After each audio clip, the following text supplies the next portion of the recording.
The very word secrecy is repugnant in a free and open society. And we are, as a people, inherently and historically opposed to secret societies, to secret oaths, and to secret proceedings. We decided long ago that the dangers of excessive and unwarranted concealment of pertinent facts far outweighed the dangers which are cited to justify it. Hello, this is Dane Wigington with Global Alert News for March 12, 2016.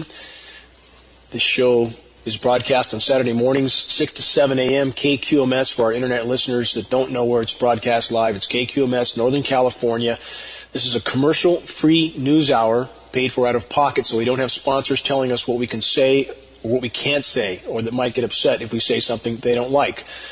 That's the whole point of having freedom of speech, to not be dictated to. This week I want to announce again, today, at the Reading Public Library at 2 p.m. from 2 to 5, a free public screening of a jaw-dropping 9/11 documentary that was produced by nearly 2,500 architects and engineers that have put their careers and their lives on the line to tell the truth that mainstream media is not telling us about 9/11. If you have not seen this information, you will be shocked. You won't hear what you would like to hear. You'll hear things you need to hear, period. And if you're truly patriotic, I challenge you to come and examine this documentary and get a free copy to bring home with you. This event is free. The materials are free.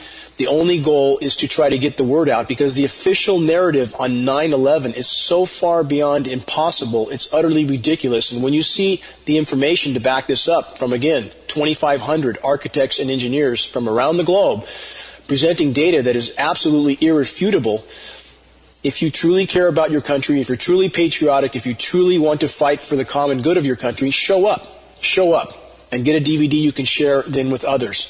Because if we don't care about 9/11, and if we just move on, just like those that don't care about what's happening in the skies above our heads, that's stripping the future from our children with the climate engineering, it's literally tearing the planet apart, poisoning every breath we take. If we don't care about these things, then why are we here? Certainly we're not put on the planet to go golfing and recreate in ways while the criminal military-industrial complex tears the planet apart. Again, 2 o'clock, Reading Library, today, Saturday the 12th, from 2 to 5. After the free public screening, there'll be a long question and answer period with information on climate engineering as well, free VDs on that subject also. Come get your questions answered. Bring somebody with you. Do something for the common good, because we don't have a lot of time. Also want to announce Cal Jam again, that's happening March 18th and 19th in Southern California. You can search Cal Jam online to find out more details. A long list of speakers there. I'm speaking there as well. I think prior to Dr. Merkala speaking on Saturday afternoon. A lot of very dedicated speakers at this event, so I encourage anybody that's in Southern California to take a look. Come and find out what you don't know yet, and meet some of the people there that are trying to sound the alarm. Also, April 27th, Sonoma State University. I have a presentation there. I'll make more announcements on that soon. I spent my day yesterday in the state capitol. I've been down there and made the rounds many times. I don't know how many times. Yesterday was another. This involves carrying a great deal of materials around from office to office, from floor to floor, personally dialoguing with the representatives in those offices 75 or 80 times in a row to wake them up to the climate engineering issue. And the people in the state capitol are indicative of the sort of living in their own world mentality that we have today in our society. About 1 out of 10 will really give you the attention that their job would seem to warrant when you go into a representative's office who's on environmental committees, water committees, toxic waste committees, so forth, and passing on data paid for at our expense to these offices so that they can examine the climate engineering elephant in the room, because nothing else they're doing really matters unless they address this issue. There's no greater environmental issue of all.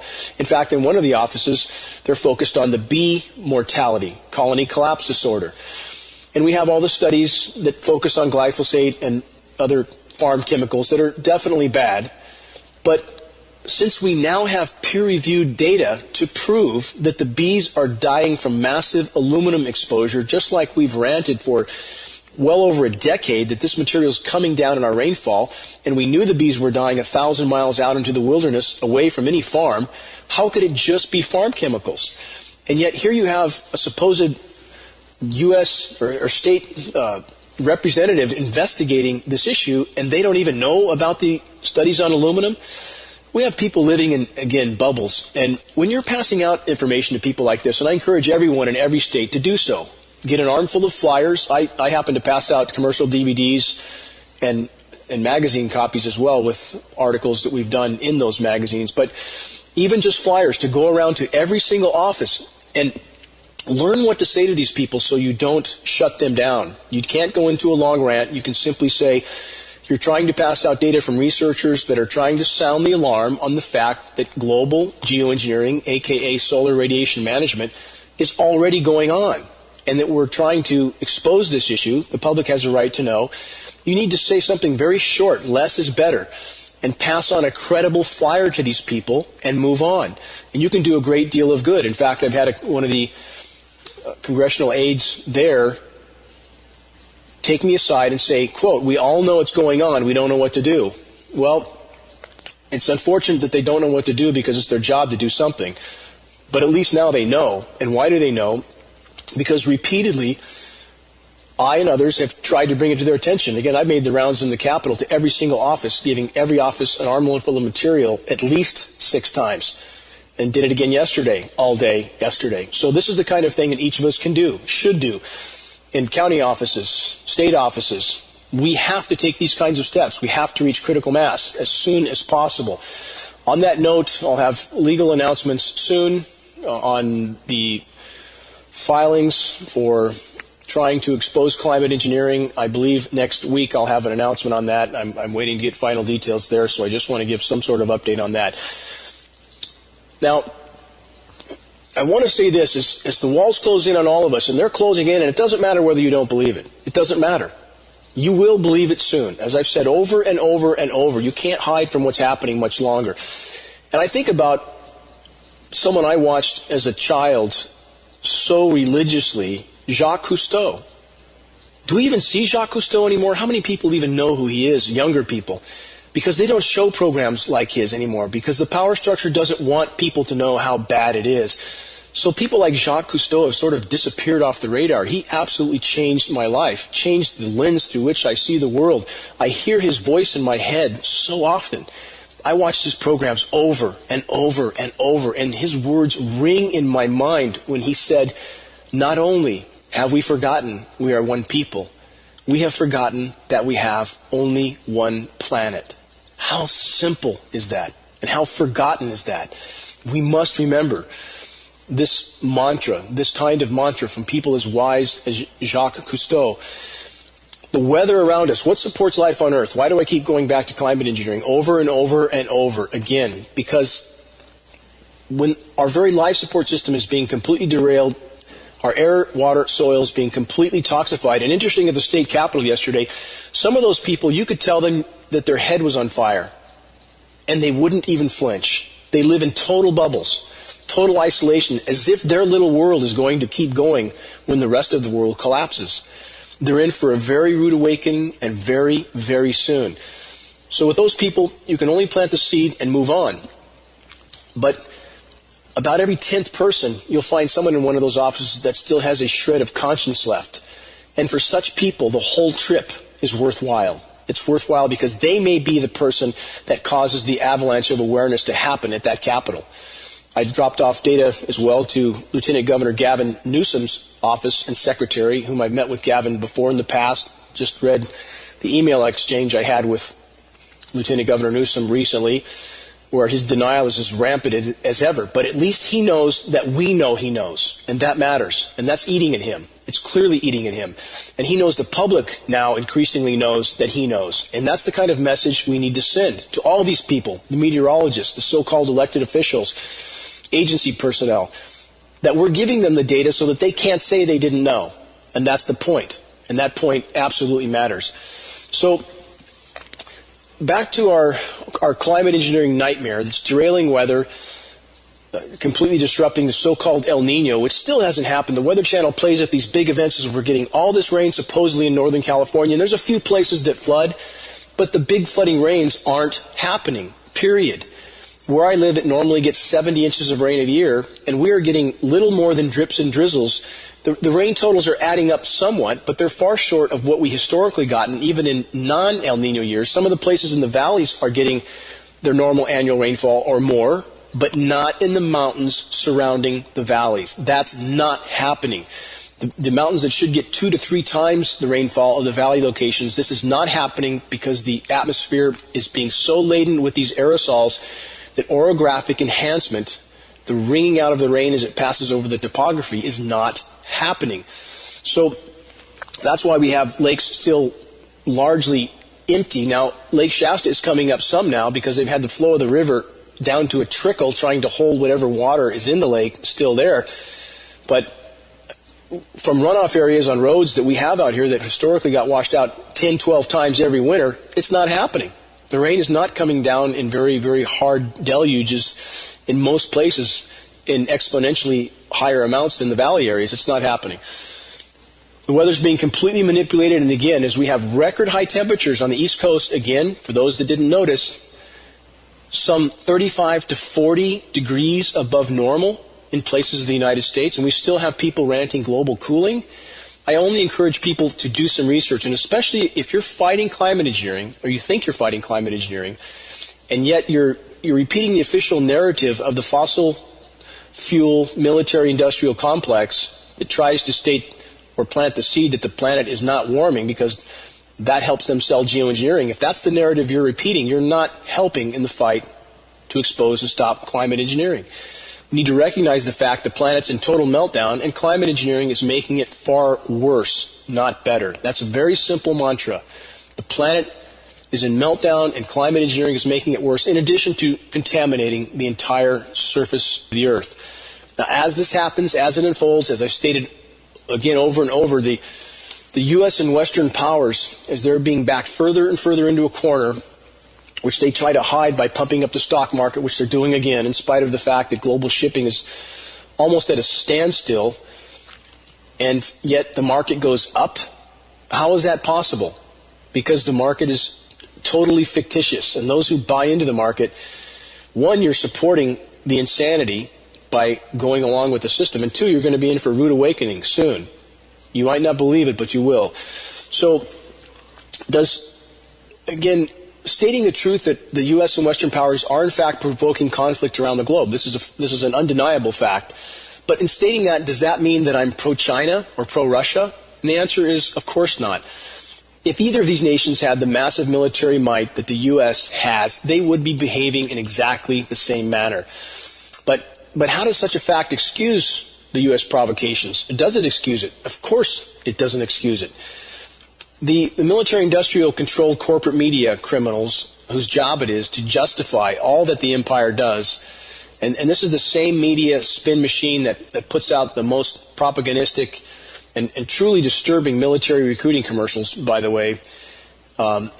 This is on that note. In fact, on the Weather Channel, they play this role of grand deception, and their prime sponsor appears to be military recruiting. So this channel is disturbing all the way around. And on the Weather Channel, their job is to, one, hide the severity of the disintegrating climate system, and to help cover the tracks of the geoengineers. How do they do this? By constantly explaining away the completely engineered and unnatural weather phenomenon that's happening in ever more extreme forms as some normal, quote, weather. And we should find this interesting, that when there's an engineered cool down on the Weather Channel, their theater goes about trying to completely dramatize by using talking points like deadly cold or record killer cold and mantras like that. As we just saw record shattering, record obliterating warm temperatures on the East Coast, they often use terms like above normal temperatures. That should be a red flag when they're using that kind of twisting of verbiage to try to overblow one scenario and underplay another. Now, I want to read a few headlines from what's happening in the climate right now from mainstream sources so that people understand that we are in what appears to be a runaway event right now. I believe the data indicates that, so I'm saying that as a conclusion I feel is based on data. From New Scientist, highest ever annual rise in carbon dioxide levels recorded, going through the roof much sooner than we were told, and this is a huge factor with the science community, to downplay the severity of what we face. How else can we have a world which is free-falling into the sixth great mass extinction right now, and almost no one has a clue, because the science community downplays, not over-exaggerates, but downplays, and that's what they're paid, forced, and pressured to do. From that headline from New Scientist, it's not just temperature records that are falling. The average carbon dioxide level recorded in Mauna Loa, Hawaii during February 2016 was 404 parts per billion. That's the biggest ever increase over a 12-month period. And for those who say carbon is great, the more the better, tell that to the oceans. Tell that to the over-acidified oceans that are dying by the day. Is carbon necessary? Yes. Is too much good? No. The planet can't take this kind of dumping into the atmosphere and continue to support life. And it's not just carbon, it's methane as well. Another headline from The Guardian. Dangerous global warming will happen sooner than thought. Study. Report headline or a statement from this report. Australian researchers say a global tracker monitoring energy use per person points to a 2 C warming by 2030. We just passed a day of 2 degrees C over baseline in the Northern Hemisphere, just passed it. So here we have again downplaying headlines. This is like, as I've compared in the past, it's like jumping off a 100-story building and saying, you could get hurt when you hit the sidewalk, and that could come sometime in the near future. We need to look through these kinds of headlines because they're designed to pacify the population and keep them complacent for a little bit longer. Another study from PhysOrg, big site, a lot of credible data there. Studies suggest impact of climate change on agriculture may be underestimated. Again, downplaying the severity of it. Maybe, might be, could be. If you jump out in front of a semi-truck, you maybe, might be, could be hurt. That's the sort of nonsense we have coming from the science community, but that's what the population wants to hear. They don't want to hear things are really bad. They want to hear things, well, maybe could get bad someday. So that means they can go on about their pursuit of whatever it is they're doing without really doing anything for the common good, without really trying to take a stand for their children's future. And that's simply not responsible. A few headlines to give an idea about the true global economy. Headline from mainstream source, China trade collapses. Global demand is far weaker than, quote, lackluster. Bad. Global shipping is skidding to a halt. Here's one from Peter Schiff. Many might know who he is. Dollar collapse will be the single biggest event in human history. I want to point out on this headline from the quote-unquote financial experts that think the world exists or not based on the state of the economy. These people have no clue. They have no clue at all. The dollar collapse is a major event, but only a symptom of a biosphere that is collapsing. When the biosphere collapses, when nature no longer produces, that's the end of the economy. So when we have these economists acting like the economy somehow exists separate from nature, they are living in a delusion, and I don't care how many degrees they have behind their name, I don't care how much fame they have, how big their websites are, complete delusion when they ignore not only climate engineering, but the collapsing biosphere. Here's one from those who control the oil that everyone assumes are fine because of this resource. Saudi Arabia wants to borrow up to $8 billion to close budget gap amid oil glut that's battering Riyadh's finances. Trouble in paradise all the way around, and it's going to get worse fast. Wait and see. Now, what did mainstream media cover last week? I just want to give one example because it's truly stunning, and it shows what mainstream media is feeding us, aside from the political Trump, Clinton, Rubio theater that's, I don't even have the words for anymore. They resurrected the O.J. Simpson story. No kidding. About 10 minutes on each major network because someone found a knife supposedly 20 years ago. Anything to resurrect some past drama to distract the population from the fact that the reality they've known is ending by the day. period. Now, since we just passed the 5-year anniversary of Fukushima, I want to give an update on that ongoing nuclear nightmare that will keep on giving for unknown decades to come. And this is just the beginning, just the beginning. And for a lot of Americans, they think it's all gone. It's all fine. They don't hear about it anymore, so it must be okay. Or someone would tell them, right? Think about how we've been trained to think that someone somewhere is watching the horizon for us, that we don't need to do it. We just need to go about our personal consumption and not do anything for the common good, and everything will always work out fine. Not the case. That's not how this story is going to end. Again, I want to cover this report from the Asia Pacific Journal, a report by Robert Jacobs, excellent report on forgetting Fukushima.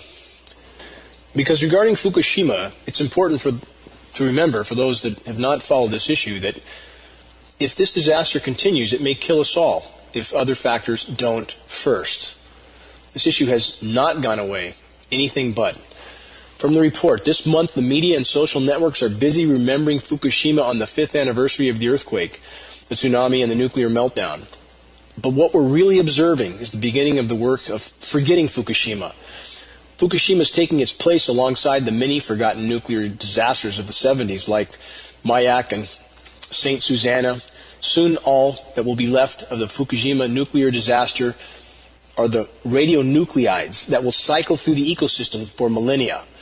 In that sense, we're internalizing Fukushima into our body and consciousness. In regard to Fukushima and many other issues, forgetting begins with lies. In Fukushima, the lies begin with TEPCO, that's the owner of the power plants, denying that there were any meltdowns at all when they knew there were 3.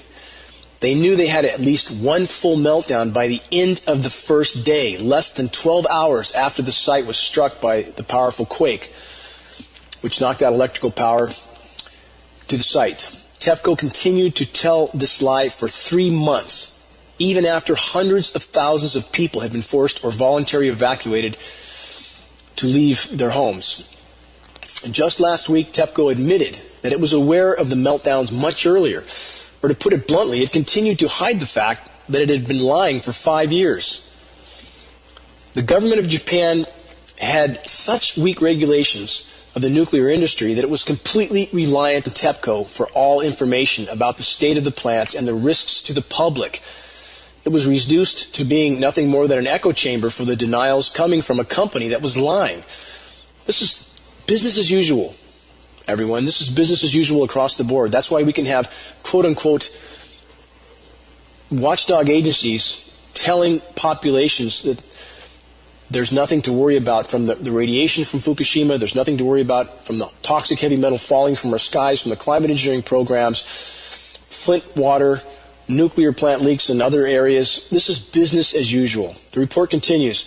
The people living near the plants and downwind, as the plumes from explosions in 3 plants carried radionuclides high into the air and deposited large amounts of radiation far beyond the evacuation zones, had to make a life and death decision as they were being lied to and manipulated.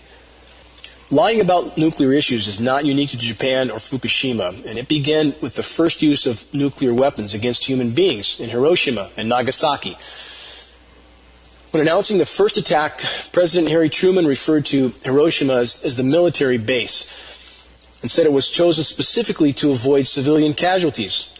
Hiroshima was a naval base in a country whose navy was already destroyed.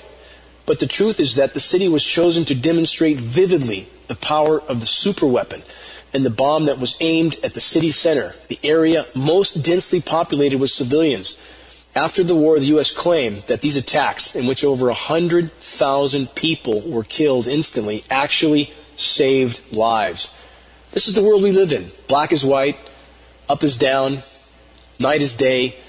Killing 100,000 people is actually saving lives. That's an absolute lie in the case of the Japanese nuclear detonations.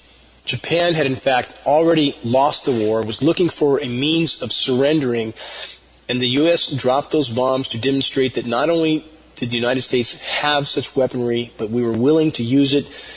That helps to install the dollar as the global reserve currency. There is much more to this situation than we have been told by a government that writes its own history. History is always written by the victor, by the way. Remember that. Always written by the victor. Continuing with the report, the most powerful legacy of Chernobyl, besides its long-lived radiation, is the widespread use of the word radiophobia by nuclear industry apologists to describe the public response to large releases of radiation. Fear. That's the public response. Why wouldn't it be fear? Just like we're conditioned with the conspiracy theorist term, like Pavlov's dogs, to respond as we are trained when we hear that term, to shut down, to stop thinking, to stop questioning. That's the society we live in. We have to break that paradigm or we have no chance. No chance. Continuing with the report. Look for this word referring to fear and sentiment in the many articles being published this month about Fukushima. When you see it or read the claim that more people were harmed at Fukushima by their own irrational fears than by radiation, what you're seeing are the wheels of propaganda.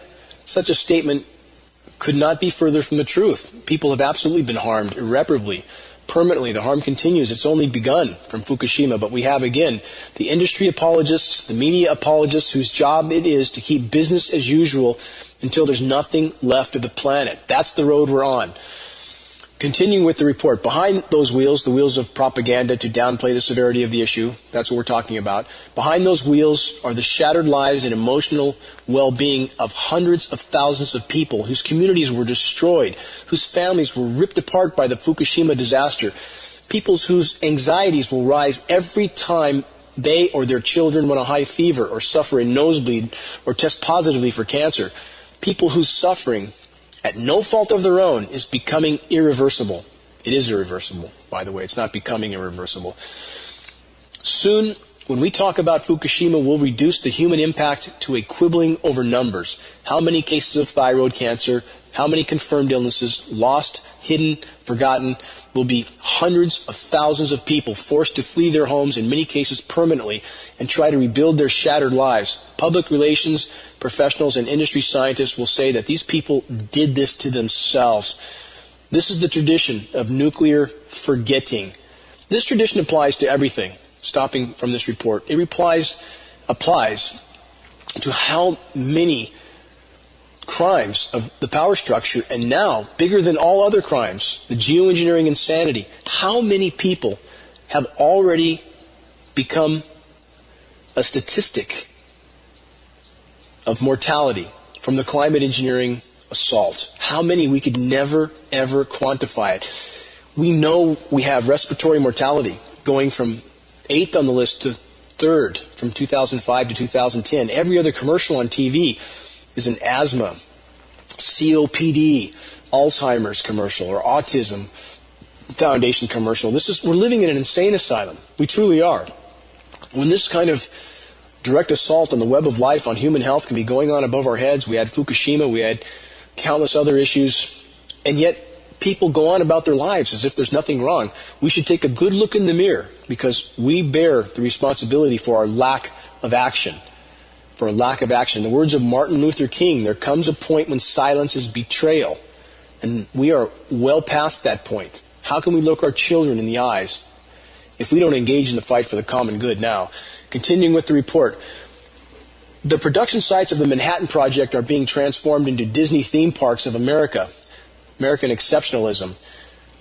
Their local legacies of cancer and contamination becoming footnotes without citation sources, lost amidst the museum exhibits, commemorations hailing the greatness of American science and engineering, the actual goal and accomplishment of destroying 2 cities and the hundreds of thousands of people living in them barely receives brief mention at the end of such celebrations. Confirmation of the successful application of the American power and justice that the victims brought upon themselves, as if these innocent people in these cities brought this upon themselves. In America, we honor the memory of the architects of this mass murder, and we forget the victims. Some of the difficulty in remembering those afflicted by nuclear disasters is systemic, and some is strategic. Radiation is difficult to understand. Exposure to radiation embodies what Rob Nixon describes as slow violence. Formless threats whose fatal repercussions are dispersed across space and time. The slow impact of catastrophic nuclear disaster dislocates it from the disaster itself. The news cameras of the world were focused on the Fukushima Daiichi plants while they were exploding, but as the fallout from those plumes settled to Earth, other catastrophic events drew our collective gaze elsewhere, perhaps like the O.J. Simpson resurrected story I mentioned earlier. And Americans are willing to go along with this. That's what's truly astounding. Continuing with the report. Most health effects from exposure to radiation unfold over years and blend into the low moan of tragedies that afflict people in their personal lives, uncoupling from the events that cause them by our perception of the passage of time. This dynamic has been useful to those promoting nuclear power and discounting the health impacts of exposure to radiation. Since the advent of nuclear technologies, many of the cancers that progress out of these exposures result from the internalizing of radiological elements and then surface as ingestion cancers, such as thyroid cancer, whose causation cannot be directly demonstrated in a case-by-case basis. When numbers spike, as in the case of thyroid cancers, some scientists claim that this is merely the result of more intensive screening. How many times do we hear that kind of lie? That the reason the autism statistics are going through the roof doesn't have anything to do with the mountain of toxic metals raining down on us, vaccinations, GMO foods, and again, back to the mountain of metals, that's the biggest factor of all, that we have lab tests to prove, and we have people in our society who believe that the only reason we show an increase in autism is because they screen for it better. That's total denial. Total, irresponsible, inexcusable denial. We have Alzheimer's organizations that refuse to recognize the connection between Alzheimer's and aluminum. Why? Because they have people on their boards that are part of the aluminum industry. And I know this for a fact as I tried to attend the Alzheimer's Foundation event in Reading, tried to pay $500 for a booth, as I've said in the past, refused to be given this booth because they made it clear to me in a letter I read on air in the past that they didn't want any mention of any connection between aluminum and Alzheimer's because they recognized no such connection. And they certainly didn't want anybody to talk about such a connection. And when I showed up to this event, the first thing they did was send their security over and threaten to arrest me. And I invited them to do so, which they declined because that would have brought even more attention to their total, glaring criminal hypocrisy. The Alzheimer's Foundation is indicative of many such societies we have in our midst. Total, absolute hypocrisy designed to make populations think that they're doing something that matters, when in fact these associations are by their very association with those in the industries causing the ailment to begin with, such as the case with the Alzheimer's Foundation and the aluminum industry. And they facilitate these lies, they propagate these lies, they convince the population that supporting their organizations is somehow helping Alzheimer's or other ailments, when the truth is these agencies are actually helping to hide the core cause.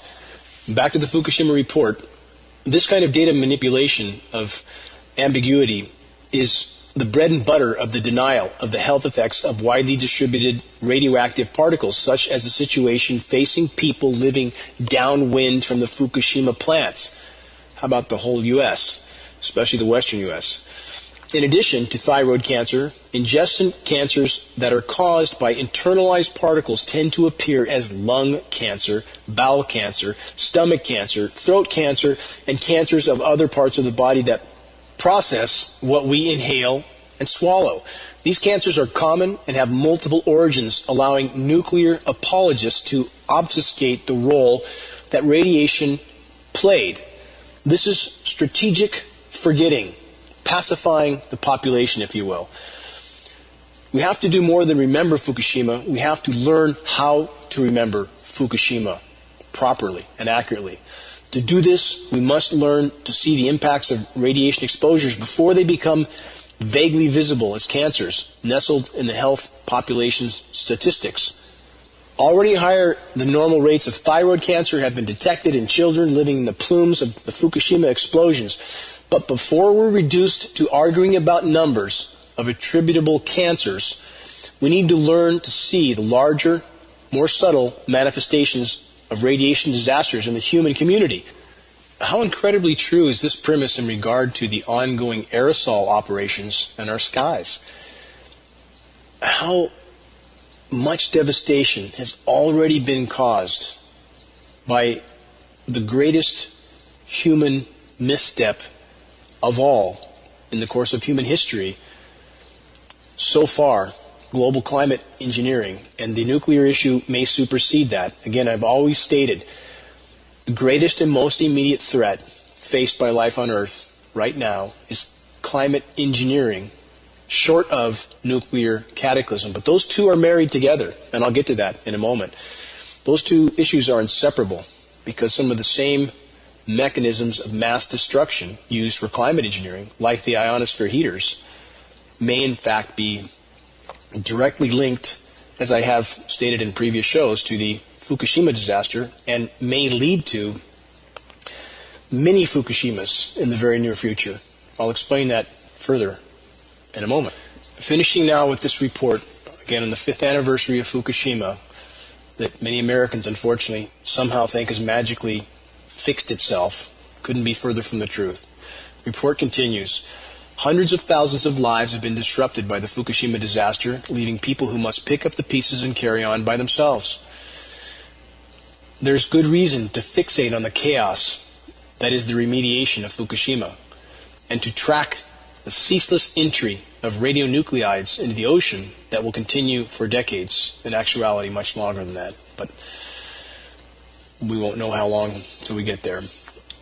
The still lethal melted nuclear cores of the plants will need to be removed and contained. And by the way, there is no known technology to fix what's already wrong in Fukushima. Removing these cores is a process that will take numerous decades again, and the flow of radiation into the sea will continue to affect the ecosystem and the food chain in the Pacific Ocean.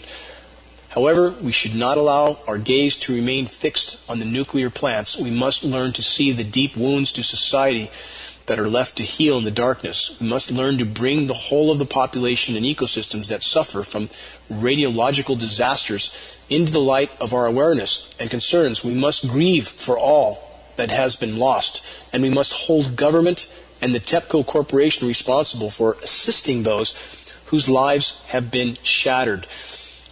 We can demand corporate and government compensation and medical monitoring for those whose health and well-being have been compromised, for those displaced from their homes by radiation, and for those who have lost their livelihood because the contamination and loss of public faith in the food they grow or the fish they catch.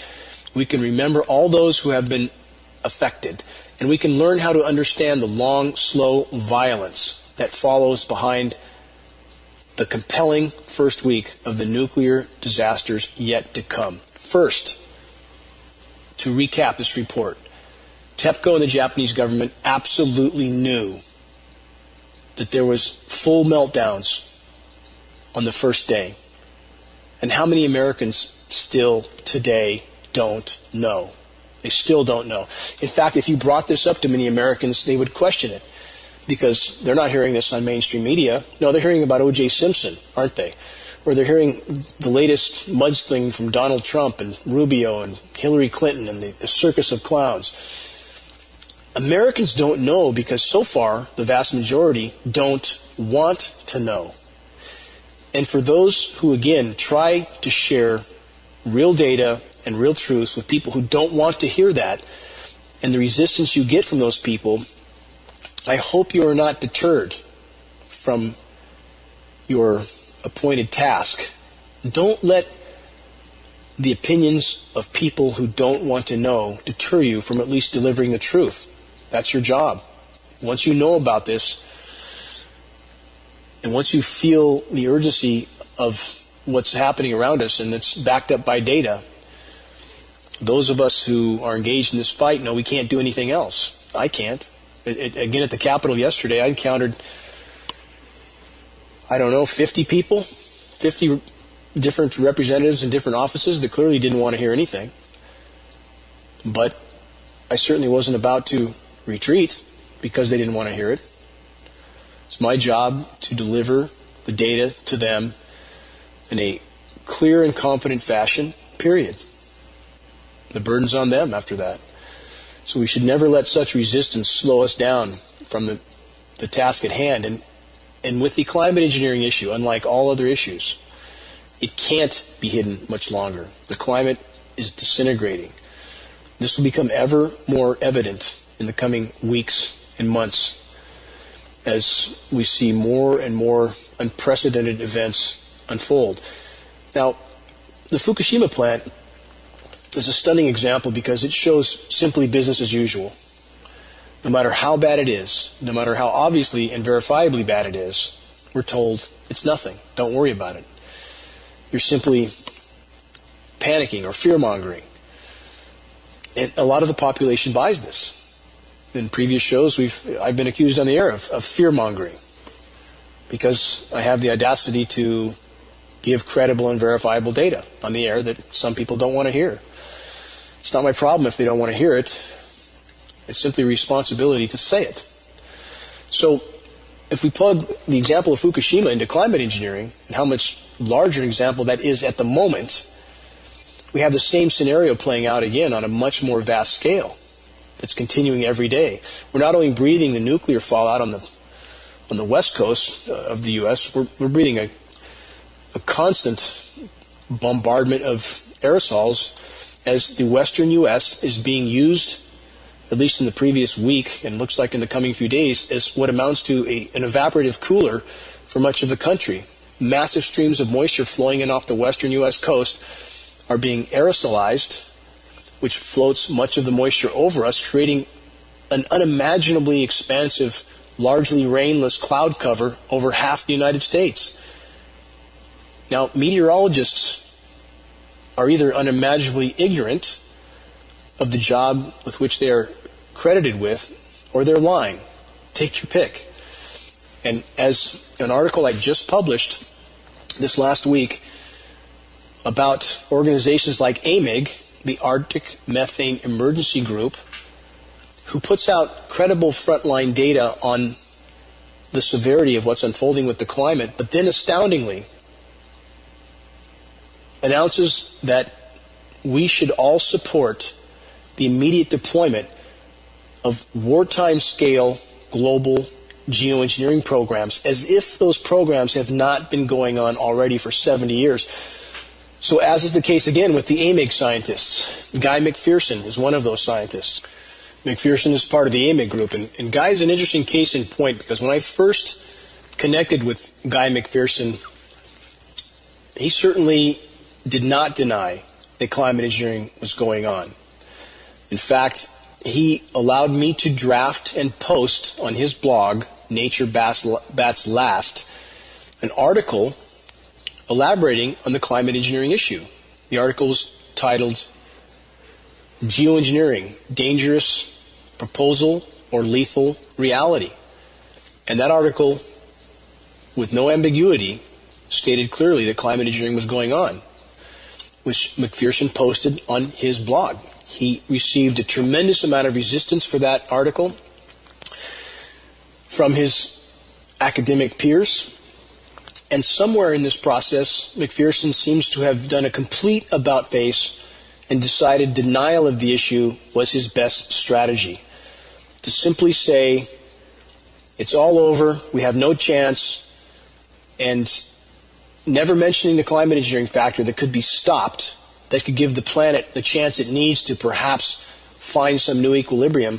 So we have scientists like Guy McPherson who are blatantly denying the source of particulates in our atmosphere as having anything to do with climate engineering, and yet pretending that they're doing some service for humanity. And that's a total hypocrisy. And I've met with him face-to-face at his request, twice in Chico, and his behavior was truly troubling for an academician, that he wouldn't face a single fact. After recording Mr. McPherson with dialogue with myself, a former Forest Service biologist, a former California Department of Fish and Game biologist, after about 45 minutes of videotaping of our interaction together, discussing the reality of geoengineering and the various testing data from these former government scientists, that corroborated the reality of geoengineering, McPherson became extremely uncomfortable, left the room like a scalded child in many ways, and then he insisted that his handlers confiscate the video, which they did, and they erased it. And so McPherson, like many other scientists, seemed to have no conscience in regard to telling the whole truth. Guy tells a half-truth. He does tell a half-truth about how severe our climate situation is. But how can he be accurate in that, in any way, shape, or form, when he's overall leaving out the single greatest factor of climate engineering that could be stopped, and leaving out any conclusion as to what would happen if climate engineering was stopped, what the planet might do in response to try to regain its equilibrium? And Guy McPherson then is a stunning example of academia that we have, denying fact after fact, from Fukushima to climate engineering to countless other issues. We have academia in so many arenas that has not just failed humanity, but betrayed humanity. And I would argue McPherson is one of those examples. In regard to the nuclear issue, to add two more points to what's happening and then tie it in with climate engineering, we have Indian Point, again, which I outlined in recent shows, leaking catastrophically levels of radiation that are completely off the charts. We have San Onofre, that was built on a fault line. How intelligent is that? We have an oceanfront power plant in Miami. In fact, here's a part of that report from the Miami power plant. What is arguably America's least well-placed nuclear power plant, and again, that's saying a lot, because we have plants like San Onofre built on a fault line, is leaking radiation into the sea. This is in Miami. The University of Miami has found that the Turkey Point nuclear plant, located just south of Miami, has caused levels of tritium, a radioactive isotope, in Biscayne Bay to spike to 200 times higher than normal levels. This is one of the several things we were very worried about. South Miami Mayor Philip Stoddard, who is a biological sciences professor at Florida International University, what he told the Miami News Times: you'd have to work hard to find a worse place to put a nuclear plant, right between two national parks and subject to hurricanes and storm surges. This is business as usual. This is the way the power structure is run. Many would like to believe that those in power flawlessly execute plans that are somehow to their overall advantage, that everything's thought out and mistakes are not made. This couldn't be further from the truth. Those in power, for all their evil genius, are men, and they make an immense amount of mistakes so catastrophic at this point that the entire future of the human race is in the balance, of all life on Earth, in fact. So let's plug in the weapons of war used for climate engineering, which is weather warfare, which is biological warfare, and the threat from nuclear cataclysm. Geoengineering has shredded the protective layers of the atmosphere. We have massive ozone hole destruction, or ozone destruction rather, creating massive ozone holes. So what happens now if we have an event like the Kerrigan event of the 1800s? A major CME, a coronal mass ejection. What happens if grids are shut down around the globe and nuclear plants can't cool themselves for extended times? And now we have many Fukushimas, many. And when so many people ask me, why would they do this to themselves? They are doing this kind of thing to themselves on so many fronts, we can't even begin to cover it. When we have, again, Fukushima, that may kill us all if other factors don't first, and we have 60 more nuke plants being built right now. We have formerly retired plants being put back online, with, in one case in the Netherlands, with 60,000 cracks in those plants. I've outlined this in recent shows. So here on the 5th anniversary of Fukushima, we can truly take a good hard look at the unbridled insanity of those in power. And how can they wield this power? Because populations let them. Because populations are sitting the bench.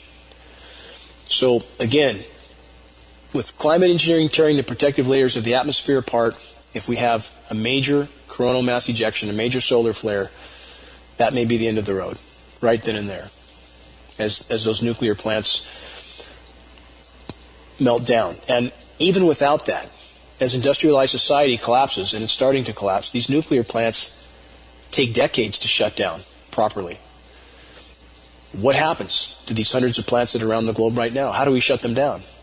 So when people think that those in power have a plan, they have it all figured out, they know how they're going to ensure their own survival. Not the truth. Not the truth. And if the population doesn't take a much more active hand in ensuring our survival, we are at the end of the road. In consideration of that theme, I want to ask this. How many have seen a movie that you felt could have ended with an uplifting conclusion, but it didn't? How many have left the theater in utter disappointment at such a story or its conclusions? A story that had all the elements necessary to turn out in a positive way, but those directing the drama refused to create such an outcome. Welcome to the tale of the human race. So many try to advise me not to make such dire statements. But how can I alter such conclusions if that's what available data clearly indicates? If we stay on this path, we all perish. Period. That's the truth. I can't say otherwise. After hearing such a statement, the vast majority have been well conditioned to walk away, defeated, because they were not guaranteed a happy ending. Those who feel this way should consider that life gives no such guarantees. It never has, it never will. The only thing life gives and guarantees to each of us is that we have the unalienable choice to exercise our free will correctly. We have the irrevocable power to do our absolute best to use this free will toward the pursuit of the greater good, not because of any guarantee, but because it is our responsibility to do so. We don't own our lives in the same sense that our society has been trained. Rather, we owe them to the whole. This is especially true for those who have children. We owe them our lives. So, here's the bottom line. Is the horizon dark? Yes. But is that a justification for not trying with every fiber of our being to make a difference for the greater good? Is it a justification for abandoning our efforts to yet preserve some semblance of a future and a life-supporting planet for our children? The answer is a resounding no. What will each of us do with the gift of life that's been given to us? Will we sit out the battle on a bench because someone has told us, or we have chosen to believe, that it's all in bigger hands, that we have no role in the matter at all? Will we believe this? Or will we each embrace the fact that we're here for a reason, at this specific time, and facing this specific battle? Now is when we decide why we're here and what we are a part of, what our part in the play is. What will you do with the gift of free will that's been given to you? Stand up, make your voice heard in the battle for the greater good. On a final note, again, if you truly care about your country, if you truly care about your children, the future of the planet, try to make the time to attend the free public awareness screening of 9/11 Architects and Engineers for Truth at the Reading Library, 2 p.m. today, March 11th. Free commercial DVDs will be given out of this documentary. Hear what almost 2,500 top architects and engineers from around the world have to say about the total fallacy of the official story, of the official narrative. You can also get a free commercial copy, a DVD copy of the climate engineering issue with testimony of experts, including former government scientists. Find out what you don't know, what you would rather not know, what all of us would rather not know, but what all of us have a responsibility to find out. Hope to see you today at the Reading Library if you're in the area. This is Dane Wigington with GeoEngineeringWatch.org. Until next week, thank you.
Visit pigminenews.com and to subscribe, youtube.com/pigmine7.